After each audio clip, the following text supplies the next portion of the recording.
Stories as well, so we're going to come back to that story. There's a very important meeting happening today.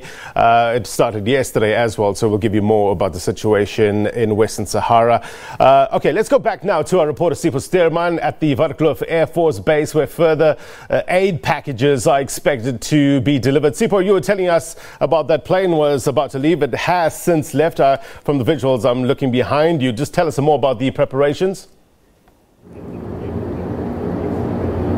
Yes, indeed. The plane has since left now, since we had the technical difficulties, and our apologies for that. But yes, it's about to take off any minute right now. It's on the runway here at Waterkloof Air Base. It's loading tons and tons of goods and food parcels, and particularly medical parcels, because, of course, now the immediate issue is that of waterborne diseases such as cholera, malaria, that will be affecting the people that are on the ground. The United Nations that I spoke to yesterday while I was in Beira there in Mozambique said there's a higher risk of these waterborne diseases, and that now medical help and setting up temporary clinics is part of the key operations there in Mozambique in Beira Plain.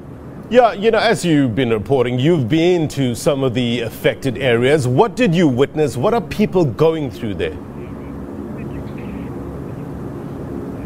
Well, I must tell you, we landed there on Friday evening, Blaine, and I must tell you, we found a city, that is Beira, that was a total blackout zone. There was no electricity, there was no running water, there was even no internet connections of some sort to even make calls. So you can imagine people that are on the ground that want to find out if their relatives had made it through this cyclone. They could not be able to make those calls because the networks and power lines were down there. So the situation was very much dire. You walk through the roads, excuse me, you walk through the roads, the streets of Beira, and then you see the damage, the extent of the damage, churches, schools, that is buildings there in the beachfront, all damaged. So it just tells you that it was a horrific disaster. One of the people we spoke to says that it was like a horror movie coming to life. But also the most affected are the people that are in far remote villages, because they are still surrounded by waters. While the water might have receded by right now, subsided, however, the people are still trapped, meaning that there is no way of them to travel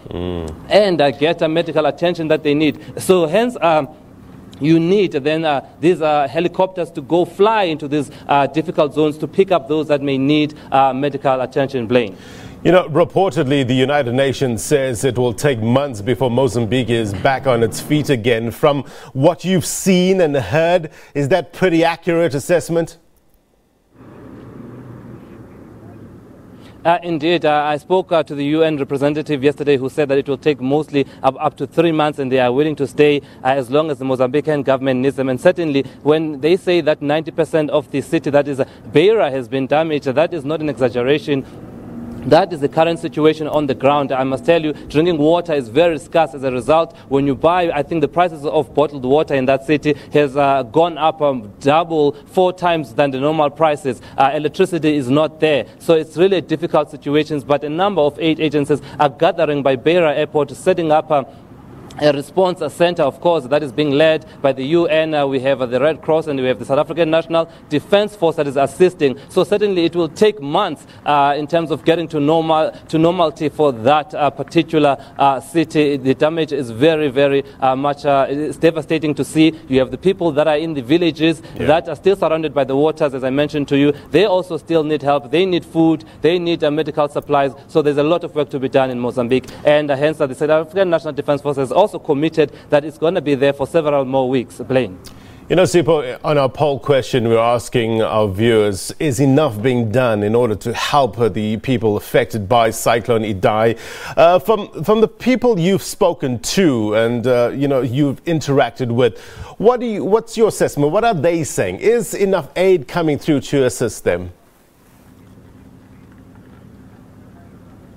Well, some people that I've spoken to, particularly one person there is a shuttle driver, works, he would have a good sense of what's going on, because they are assisting people as they arrive at Beira Airport. And he told us that he's actually touched by the outpouring that he has seen, all different nationalities coming to his country, coming to assist the people of Mozambique, saying that he is seeing a lot of these aid agencies, as I mentioned to you, UN aid, we've seen Red Cross and local organizations such as Gift of the Givers, and we've seen them there. Organizations such as Rescue SA Blaine, they've also made their presence felt. But also other African countries have also sent their military there to try and assist. So there are means and ways to try and assist the people of Mozambique. Blaine. Yeah, South Africans indeed doing a tremendous job in trying to help the affected countries. Thank you very much indeed for your reporting. Sipho Stuurman live for us in the Waterkloof